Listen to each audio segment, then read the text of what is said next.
नमस्कार दोस्तों, कैसे हो आप सब। आज हम जानेंगे Ansal housing share price target 2024, 2025, 2030 के बारे में। आखिर इन सालों में इस शेयर की वैल्यू कहां तक जा सकती है। तो दोस्तों उसके लिए हमें कंपनी की कुछ ज़रूरी चीज़ों को देखना होगा। जो रिपोर्ट हमने आपके सामने दिखाई है, ये एक एक्सपर्ट के द्वारा तैयार कराई गई है, जिसमें आपको काफ़ी सारी इंपॉर्टेंट चीज़ें मिल जाएगी।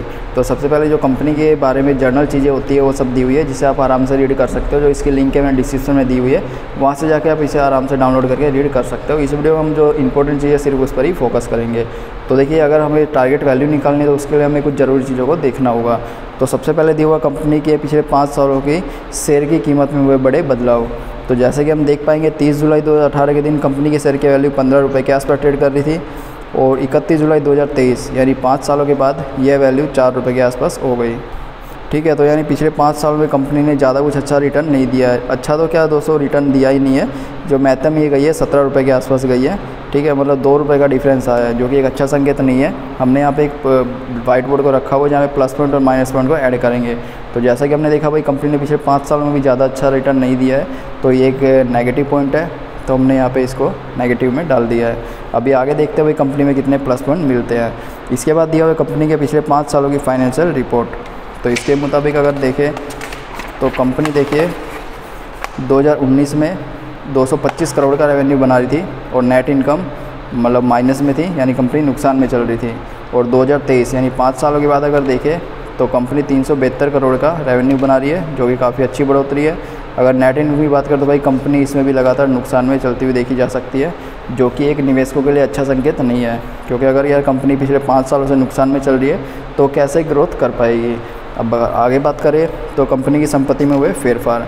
तो अभी हमें ये भी देखना होगा भी कंपनी की संपत्ति में पिछले 5 सालों में क्या फेरफार हुए हैं। 2019 के टाइम में कंपनी के पास 2421 करोड़ की संपत्ति थी, और 2023 में यह वैल्यू 2000 करोड़ तक आ गई है, यानी भाई 400 करोड़ का कंपनी को नुकसान हो रखा है संपत्ति की वैल्यू में।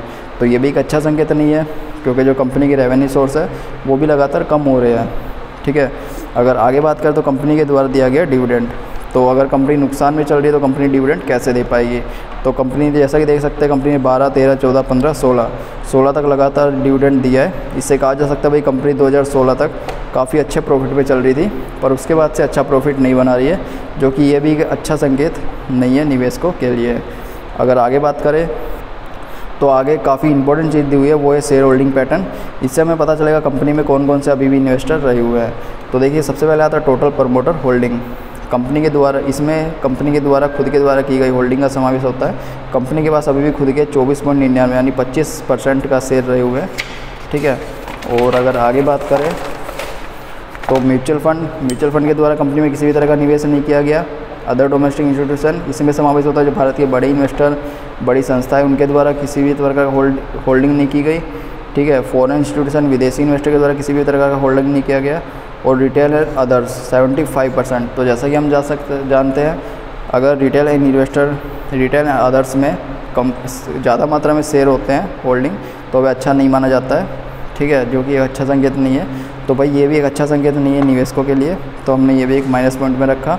टॉप कंपटीटर्स दिए हुए इस रिपोर्ट में, और कंपनी का फ्यूचर स्कोप दिया हुआ, भाई कंपनी किस तरह से कौन से प्रोजेक्ट पर आगे काम कर रही है ग्रोथ करने के लिए। ठीक है, अब आगे बात करते हुए कंपनी की टारगेट वैल्यू की।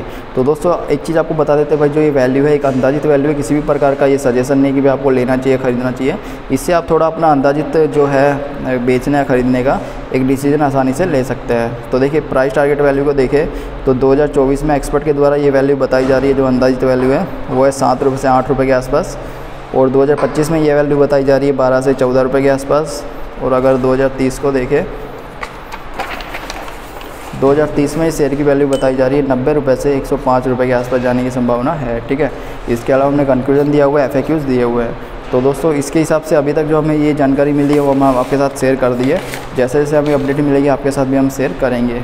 अगर कंपनी के प्लस पॉइंट माइनस पॉइंट की बात करें तो हमारे अनुसार कंपनी में माइनस पॉइंट मिले हैं, कोई भी प्लस पॉइंट नहीं मिल पाया अभी तक।